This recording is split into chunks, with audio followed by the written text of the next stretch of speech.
স্বাগত দীপ্ত সংবাদে। আপনাদের সাথে আছি আমি আনোয়ারুল আলম। শুরুতেই জানাবো সংবাদ শিরোনাম।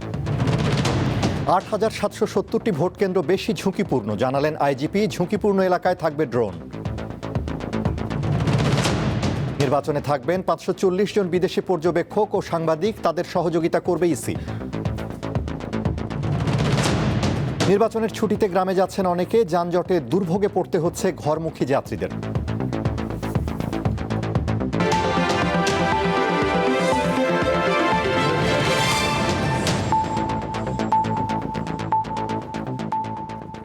এবার বিস্তারিত। ত্রয়োদশ জাতীয় সংসদ নির্বাচনে ২৪,০০০ ভোট কেন্দ্র ঝুঁকিপূর্ণ। এর মধ্যে ৮,৭৭০টি বেশি ঝুঁকিপূর্ণ বলে জানালেন আইজিপি বাহারুল আলম। ১২ ফেব্রুয়ারির ভোট সামনে রেখে আজ সংবাদ সম্মেলনে তিনি জানান, শতকরা ৮০ থেকে ৯০ কেন্দ্রে সিসিটিভি ক্যামেরা স্থাপন করা হয়েছে। ঝুঁকিপূর্ণ এলাকায় ড্রোন ব্যবহার করা হবে। সারা দেশে মোতায়েন থাকবে পুলিশের ১,৮৭,৬০৩ জন সদস্য। ১২ ফেব্রুয়ারির জাতীয় সংসদ নির্বাচন ও গণভোট সামনে রেখে মঙ্গলবার পুলিশ হেডকোয়ার্টার্সে সার্বিক আইনশৃঙ্খলা পরিস্থিতি নিয়ে সংবাদ সম্মেলন করেন পুলিশ মহাপরিদর্শক বাহারুল আলম। এতে অবাধ, সুষ্ঠু ও শান্তিপূর্ণ ভোট নিশ্চিতের লক্ষ্যে তিনি তার বাহিনীর প্রস্তুতির কথা তুলে ধরেন। কেন্দ্রে স্ট্যাটিক ফোর্স থাকবে ৯৩,৩৯১, বাকিরা মোবাইল এবং স্ট্রাইকিং ফোর্স। পুলিশের নিরাপত্তা পরিকল্পনায় মোট মোতায়েন হবে ১,৮৭,৬০৩ জন পুলিশ সদস্য। তিনি জানান, সারা দেশে অনেক ঝুঁকিপূর্ণ ভোট কেন্দ্র রয়েছে, এগুলোর ওপর বিশেষ নজরদারি থাকবে। ঝুঁকিপূর্ণ কেন্দ্রগুলোতে বডি ক্যামেরা ব্যবহার করব। এছাড়া জেলার পুলিশ সুপাররা তাদের কাছে যে ড্রোন আছে, ড্রোন ক্যামেরা, সেগুলো তারা ব্যবহার করবেন। ভোট নিয়ে অরাজকতা হলে তাৎক্ষণিক ব্যবস্থা নেওয়া হবে বলে জানান আইজিপি। আমাদের যে সিকিউরিটি অ্যারেঞ্জমেন্টটা এখন আছে, ইলেকশনকে ডিসরাপ্ট করার মতো কোনো শক্তি নাই। কোথাও একটা ক্রাইম হতে পারে, একটা ডাকাতি হয়ে যেতে পারে, একটা খুন হয়ে যেতে পারে, কিন্তু ইলেকশন ডিসরাপ্ট করতে পারবে না। এবারের নির্বাচন পুলিশের আস্থা ফেরানোর সুযোগ বলে মন্তব্য করেন আইজিপি। ভোট গ্রহণের সকল প্রয়োজনীয় ব্যবস্থা আমাদের তরফ থেকে আমরা নিয়েছি। সোহাগ আহমেদ, দীপ্ত সংবাদ, ঢাকা। সুষ্ঠু ও শান্তিপূর্ণ পরিবেশে ভোট আয়োজনে সারা দেশে নিরাপত্তা জোরদার করা হয়েছে। নিয়মিত টহলের পাশাপাশি চেকপোস্ট বসিয়ে তল্লাশি চালাচ্ছে আইন শৃঙ্খলা বাহিনী। স্বরাষ্ট্র উপদেষ্টা জানিয়েছেন, কেউ আইন শৃঙ্খলার অবনতি ঘটানোর চেষ্টা করলে কঠোর ব্যবস্থা গ্রহণ করা হবে। নারায়ণগঞ্জে র্যাব ১১ এর সদস্যরা নিয়মিত টহলের সাথে রোবাস্ট পেট্রোল ও চেকপোস্ট বসিয়েছে। মঙ্গলবার সকাল থেকে সড়ক ও মহাসড়ক সহ বিভিন্ন গুরুত্বপূর্ণ পয়েন্টে টহল দিতে দেখা গেছে র্যাব সদস্যদের। সিলেটে সার্বিক পরিস্থিতি শান্ত রয়েছে। বিচ্ছিন্ন কিছু ঘটনা ছাড়া বড় ধরনের কোনো হুমকি বা ঝুঁকি নেই বলে জানিয়েছে আইন শৃঙ্খলা বাহিনী। মোটর বাইকের মাধ্যমে নির্বাচনী টহল কার্যক্রম পরিচালিত হচ্ছে। এছাড়াও আমাদের জলযান সমূহ যেমন স্পিড বোট এবং ইঞ্জিন বোটের মাধ্যমে টহল কার্যক্রম পরিচালিত হয়েছে। সাদা পোশাকেও আমরা আমাদের প্রয়োজনীয় সংখ্যক নির্বাচনী আইন শৃঙ্খলা পরিস্থিতি মনিটর করার জন্য আমাদের সদস্য মোতায়েন রেখেছি। সেনা সদর জানিয়েছে, সংখ্যালঘু ও চা শ্রমিক অধ্যুষিত এলাকাগুলোতে নিয়মিত টহল ও নজরদারি বাড়ানো হয়েছে। ফরিদপুরে আইন শৃঙ্খলা বিষয়ে মতবিনিময় করেছে স্বরাষ্ট্র উপদেষ্টা জাহাঙ্গীর আলম চৌধুরী। পরে তিনি জানান, ভোটের দিন কেউ আইন শৃঙ্খলা পরিস্থিতির অবনতি ঘটানোর চেষ্টা করলে কঠোর ব্যবস্থা গ্রহণ করা হবে। অন্যান্য নির্বাচনগুলিতে যেরকম সহিংসতা হতো, এবার কিন্তু ওইরকম আল্লাহ দিলে এখন পর্যন্ত হয় নাই। আমরা আশা করব যে সামনে হবে না। আপনারা দেখছেন যে এবার অন্যান্য সময় আইন শৃঙ্খলা বাহিনী, স্পেশালি সশস্ত্র বাহিনী, এরা ভোট প্রাঙ্গণে যেতে পারতো না। এবার আমাদের সিনিয়র সচিব কিন্তু এটার একটা ভালো ব্যবস্থা করে দিচ্ছে এবং প্রতিটা ভোট প্রাঙ্গণে তারা যেতে পারবে। চট্টগ্রাম জেলার ১১টি আসনে নির্বাচনী সরঞ্জাম সংশ্লিষ্ট উপজেলায় পাঠানো হয়েছে। আইন শৃঙ্খলা বাহিনীর তত্ত্বাবধানে কাল এগুলো ভোট কেন্দ্রে পাঠানো হবে। নওগাঁয় আইন শৃঙ্খলা পরিস্থিতি স্বাভাবিক রাখতে ৩ স্তরের নিরাপত্তা ব্যবস্থা গ্রহণ করা হয়েছে। পুলিশের পাশাপাশি মোতায়েন রয়েছে সেনাবাহিনী ও বিজিবি। সঞ্জিদা স্নিগ্ধা, দীপ্ত বার্তা কক্ষ। ত্রয়োদশ জাতীয় সংসদ নির্বাচনে 540 জন বিদেশি পর্যবেক্ষক ও সাংবাদিক থাকবেন। তাদের জন্য রাজধানীর হোটেল ইন্টারকন্টিনেন্টালে মিডিয়া সেন্টার করা হয়েছে। নির্বাচনে ভোট প্রদান ও ফলাফল ঘোষণা পর্যন্ত তাদের কাজে সব ধরনের সহযোগিতার আশ্বাস দিয়েছে নির্বাচন কমিশন। এদিকে 299 আসনে ব্যালট পেপার পৌঁছে গেছে বলে জানিয়েছেন নির্বাচন কমিশন সচিব। বহুকাঙ্ক্ষিত ত্রয়োদশ জাতীয় সংসদ নির্বাচন ও গণভোটের বাকি আর মাত্র একদিন। এরই মধ্যে ভোট কেন্দ্রে ব্যালট পৌঁছানো, ভোট গণনা ও ফল প্রকাশের পদ্ধতি সহ সব ধরনের প্রস্তুতি অনেকটাই শেষ করেছে নির্বাচন কমিশন। ঢাকায় আসতে শুরু করেছেন বিদেশি পর্যবেক্ষক ও গণমাধ্যম কর্মীরা। তাদের জন্য হোটেল ইন্টারকন্টিনেন্টালে তৈরি করা হয়েছে মিডিয়া সেন্টার। মঙ্গলবার তথ্য অধিদপ্তরের আয়োজনে এই মিডিয়া সেন্টার উদ্বোধন করেন নির্বাচন কমিশনের সিনিয়র সচিব। পরে তিনি গণমাধ্যমকে বলেন, নির্বাচন অবাধ, সুষ্ঠু ও গ্রহণযোগ্য করতে সব ধরনের ব্যবস্থা নেওয়া হচ্ছে। 299টা আসনের সব ব্যালট পেপার চলে গেছে, সব নির্বাচন উপকরণ চলে গেছে। ব্যালট পেপার রিটার্নিং অফিসারের কার্যালয় থেকে পর্যায়ক্রমিকভাবে আপনার অ্যাসিস্ট্যান্ট রিটার্নিং অফিসার এবং প্রিজাইডিং অফিসারদের কাছ থেকে চলে যাচ্ছে। তার মানে ভোট গ্রহণের যে প্রস্তুতি সেটা সম্পন্ন হয়েছে। বিদেশি পর্যবেক্ষক ও সাংবাদিকরা যাতে নিজেদের মতো করে সার্বিক বিষয়ে জানতে পারেন সে সহযোগিতা দেয়া হবে বলে জানান এই কর্মকর্তা। বিদেশি সংবাদকর্মীরা আসছেন, তাদের জন্য এটা, তারা এখানে তাদের দায়িত্ব পালন করবেন। এখানে আমাদের সহকর্মীরা যে সুযোগ সুবিধা করে দিয়েছেন, সেখানে এই ফ্যাসিলিটিসটা তারা করবেন এবং এটা করবেন একজন আমাদের এখান থেকে কমপ্লিমেন্টারি। বিদেশি পর্যবেক্ষক ও গণমাধ্যম কর্মীদের নিরাপত্তা সহ বিভিন্ন বিষয়ে পররাষ্ট্র মন্ত্রণালয়ও নজর রাখছে। বিদেশি সাংবাদিক ও পর্যবেক্ষকরা স্বাধীন, নিরপেক্ষ এবং নিরাপদ পরিবেশে নির্বাচন ও গণভোট পর্যবেক্ষণ করতে পারেন। এই লক্ষ্যে প্রয়োজনীয় সব ধরনের প্রশাসনিক ও লজিস্টিক ব্যবস্থা গ্রহণ করার উদ্যোগ নেওয়া হয়েছে। নির্বাচনের খবর নিরপেক্ষ ও বস্তুনিষ্ঠভাবে উপস্থাপন করতে বিদেশি পর্যবেক্ষক ও গণমাধ্যম কর্মীদের আহ্বান জানান এই দুই সরকারি কর্মকর্তা। লাবণী গুহ, দীপ্ত সংবাদ, ঢাকা। ত্রয়োদশ জাতীয় সংসদ নির্বাচন পর্যবেক্ষণ করতে ইউরোপীয় ইউনিয়নের 200 সদস্যের দল আজ মাঠে নেমেছেন। ইউ নির্বাচন পর্যবেক্ষক দলের প্রধান ইভার্স ইজামস এ তথ্য নিশ্চিত করেছেন।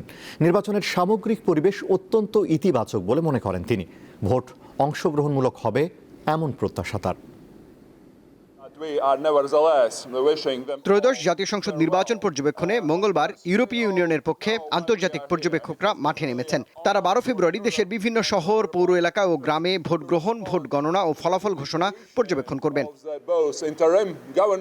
সকালে রাজধানীর একটি হোটেলে প্রেস ব্রিফিং করে এ খবর জানান ইউরোপীয় ইউনিয়নের নির্বাচন পর্যবেক্ষক দলের প্রধান।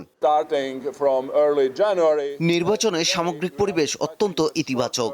সাধারণভাবে পরিবেশটি খুবই আশাব্যঞ্জক। এই ভোট বাংলাদেশের ইতিহাস ও গণতন্ত্রে একটি নতুন অধ্যায় হবে বলে মনে করি। তাই আমরা বিশ্বাসযোগ্য ও অংশগ্রহণমূলক নির্বাচন দেখতে চাই। তিনি বলেন, নির্বাচন অংশগ্রহণমূলক করতে সংখ্যালঘু ও নারীদের ভোটাধিকার প্রয়োগ নিশ্চিত করা জরুরি। কোনো রাজনৈতিক কার্যক্রমে অংশ না নিয়ে নিরপেক্ষভাবে নির্বাচন পর্যবেক্ষণ করাই আমাদের কাজ। আমরা সেনাবাহিনী, পুলিশের সাথে কথা বলেছি। কিছু ঝুঁকিপূর্ণ ও কিছু কম ঝুঁকিপূর্ণ কেন্দ্র আছে। সার্বিকভাবে নিরাপত্তার বিষয়টি নিয়ন্ত্রণে আছে বলে আমরা মনে করি। নারী সহ যে কোনো সংখ্যালঘু মানুষের অংশগ্রহণ আমরা চাই।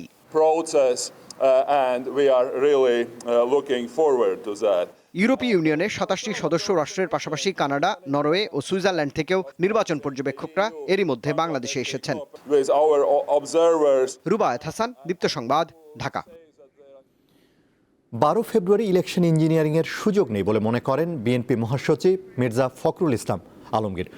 সকালে ঠাকুরগাঁওয়ে নিজ বাসায় সংবাদ সম্মেলনে তিনি কথা বলেন। নির্বাচন সুষ্ঠু ও নিরপেক্ষ হলে রাষ্ট্র সংস্কারের একটি বড় সুযোগ সৃষ্টি হবে বলে মনে করেন মির্জা ফখরুল। সরকারি কর্মকর্তা কর্মচারীরা নির্বাচনে তাদের দায়িত্ব যথাযথভাবে পালন করবেন বলে আশা করেন তিনি।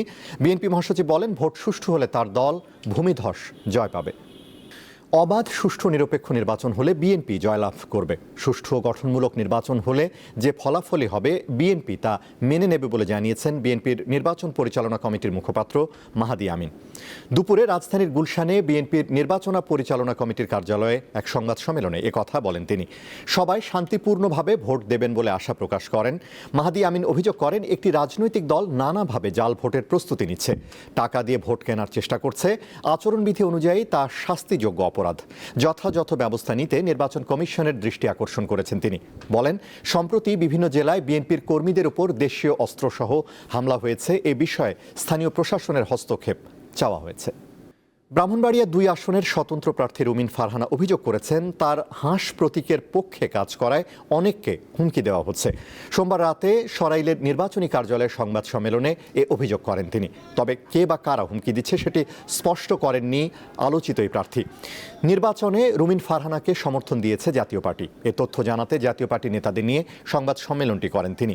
বিএনপির বহিষ্কৃত নেত্রী রুমিন ফারহানার প্রধান প্রতিদ্বন্দ্বী বিএনপি জোট সমর্থিত জোনায়েদ আল হাবিব, তার প্রতীক খেজুর গাছ। এবারে কেওয়াই স্টিল চট্টগ্রাম সংবাদ।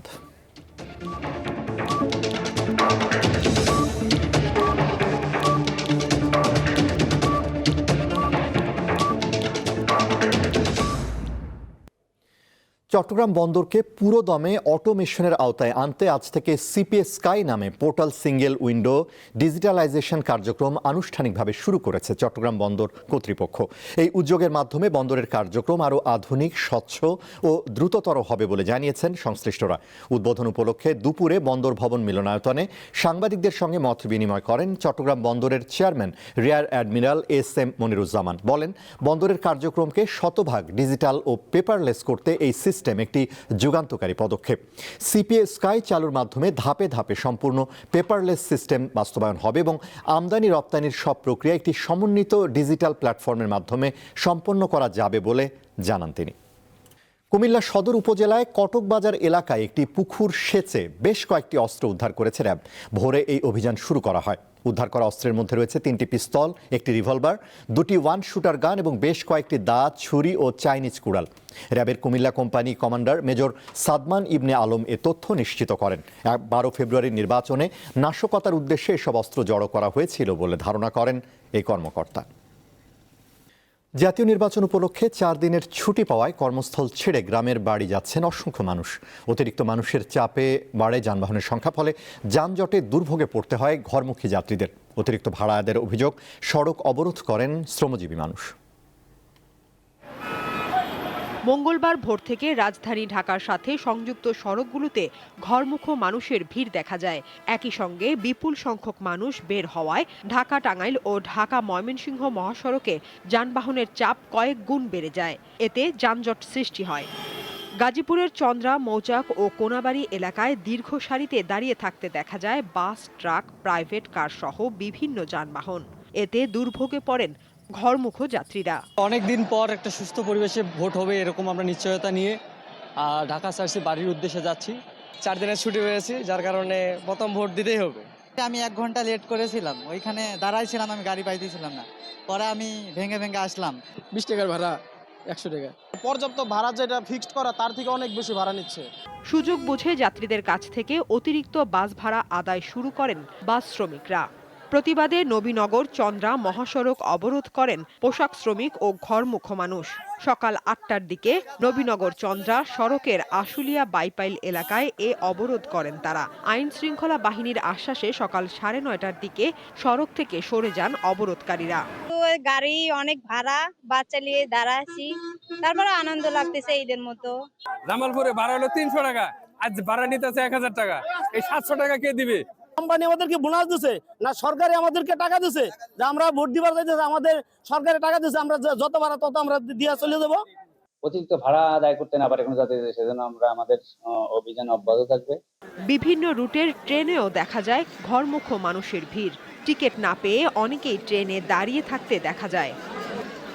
নির্বাচন উপলক্ষে শিল্পাঞ্চলের বিভিন্ন প্রতিষ্ঠানে শ্রমিক ও কর্মচারীদের জন্য 10 ফেব্রুয়ারি সাধারণ ছুটি ঘোষণা করে শ্রম ও কর্মসংস্থান মন্ত্রণালয়। এর ফলে 10, 11 ও 12 ফেব্রুয়ারি 3 দিন ছুটি থাকবে শিল্প কারখানা।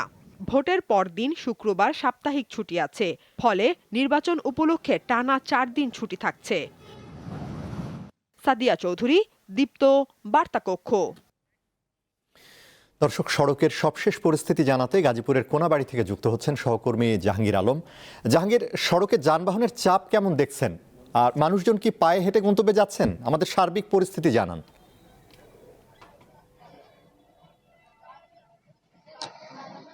জি আনোয়ার, আপনি যেমনটি বলছিলেন, ঢাকা টাঙ্গাইল এবং ঢাকা ময়মনসিংহ মহাসড়ক দিয়ে কিন্তু গার্মেন্টস শ্রমিকদের যাওয়া শুরু হয়েছে গত রাত থেকে, এবং রাত থেকে কিন্তু টঙ্গী থেকে বগুড়া বাইপাস পর্যন্ত এবং জয়দেবপুর থেকে চন্দ্রা পর্যন্ত যে লাইনটি রয়েছে এবং চন্দ্রাত্রী মোড় থেকে নবীনগর পর্যন্ত যে রুটটি রয়েছে, এই 3টি রুটেই কিন্তু দীর্ঘ যানজটের সৃষ্টি হয়েছিল।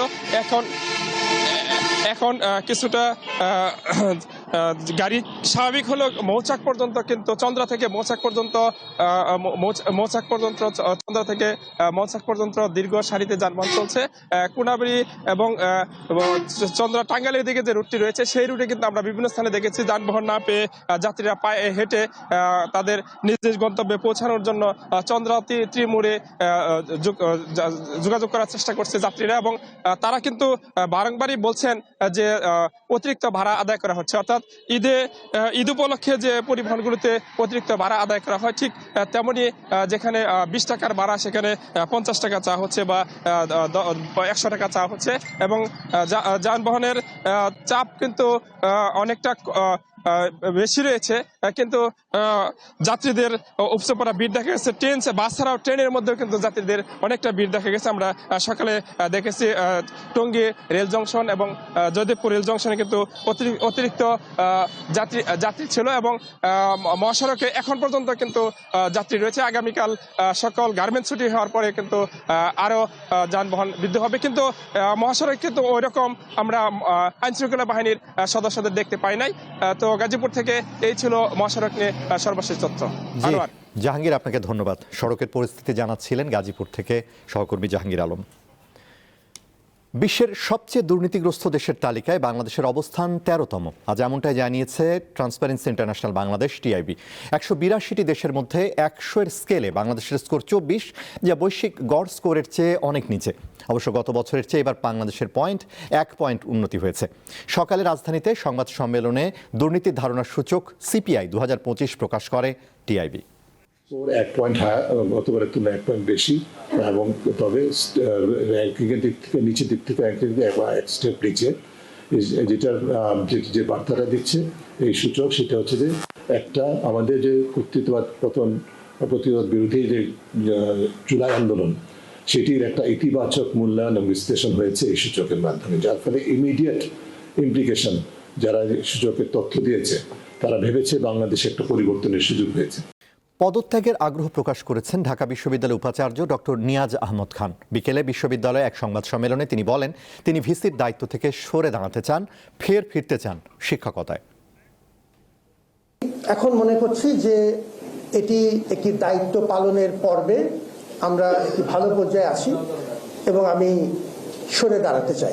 ডেপুটেশন থেকে আমি অব্যাহতি চাইব, এবং আমি আমার যে মূল কাজ শিক্ষকতা, উন্নয়ন অধ্যয়ন বিভাগের গ্রেড 1 অধ্যাপক হিসেবে আমি ফেরত যেতে চাই। শেষ করব দীপ্ত সংবাদ, তার আগে সংবাদ শিরোনামগুলো জানাবো আরও একবার। 8770টি ভোট কেন্দ্র বেশি ঝুঁকিপূর্ণ জানালেন আইজিপি। ঝুঁকিপূর্ণ এলাকায় থাকবে ড্রোন। নির্বাচনে থাকবেন 540 জন বিদেশি পর্যবেক্ষক ও সাংবাদিক, তাদের সহযোগিতা করবে ইসি। নির্বাচনের ছুটিতে গ্রামে যাচ্ছেন অনেকে, যানজটে দুর্ভোগে পড়তে হচ্ছে ঘরমুখী যাত্রীদের।